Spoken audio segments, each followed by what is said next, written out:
This is the one about things that could blow up your deal, part 1.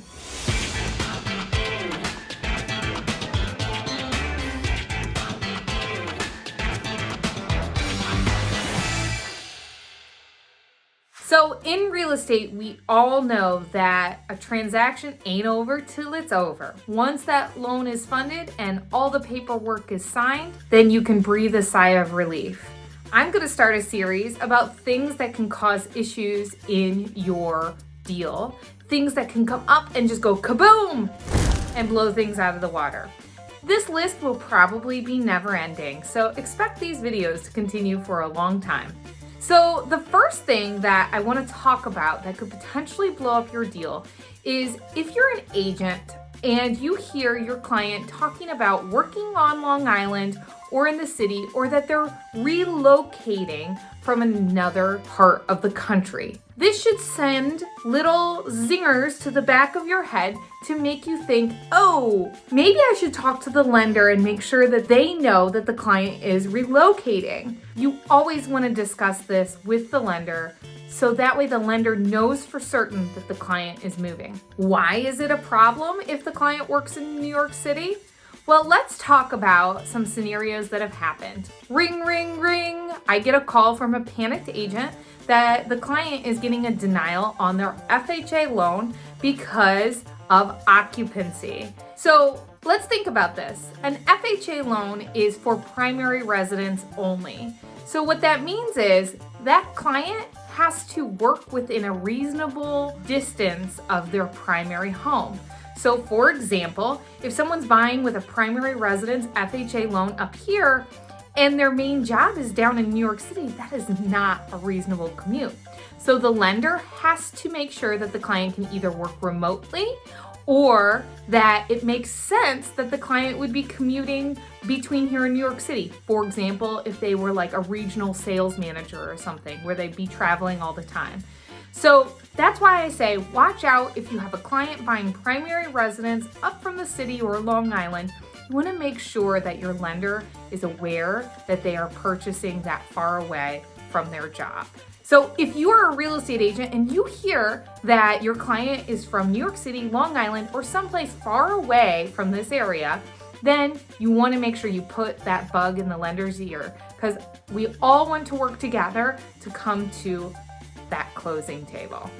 Oftentimes I'll get calls from clients that are relocating. We love working with folks that are relocating. I really enjoy educating so I can teach them about the idiosyncrasies about buying in upstate New York.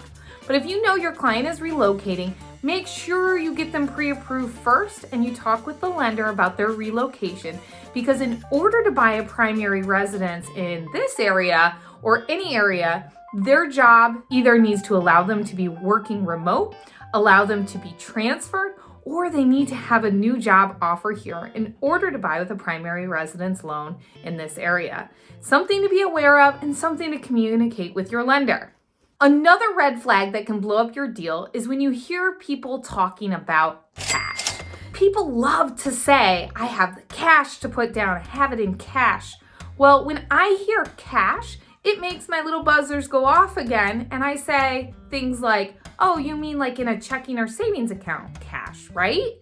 Because I want to hear what that client says. Know that unless your client is actually paying cash completely for the house and not getting a mortgage at all, that cash in a safe, under a mattress, buried in the backyard, none of that cash, actual paper cash, is going to help them get a mortgage or be able to be used for a down payment.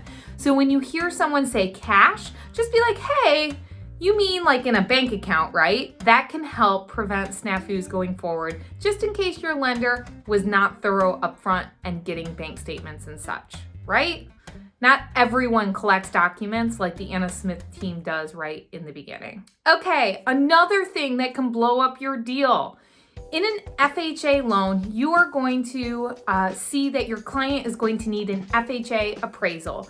That means an FHA licensed appraiser needs to go out to the property. But something a lot of agents don't understand is if an FHA appraiser, a VA appraiser, or a USDA appraiser goes to the property, they are going to look at all of the buildings on the property. What I mean is if there's a falling down barn in the backyard and they're getting an FHA loan, the appraiser is going to make sure that that barn meets FHA standards just like the house.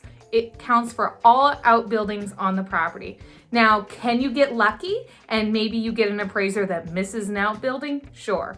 But if the appraiser calls out that that outbuilding is a problem, it will either need to be bulldozed to the ground prior to closing or fixed. It's a huge, huge thing for you as agents to understand that if your client is getting financing, the appraisal, especially for FHA, USDA, and VA loans, are going to look at all buildings on the property and take those into consideration.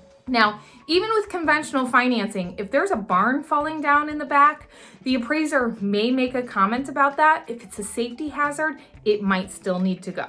Another red flag that can blow up your deal is if the home has been winterized or the utilities are no longer turned on. So if we send the appraiser, the bank sends the appraiser out and the utilities are not on, it can cause a problem where you would need to have the utilities, the heat, the light, electric, the water all needs to be turned on, and then we send the appraiser back out again to make sure that all of those utilities do work and the home is habitable. That's another thing that agents might not know when they first get into the business, or maybe they haven't dealt with a lot of foreclosures or things like that in the past. So there's your first episode of things that could blow up your deal.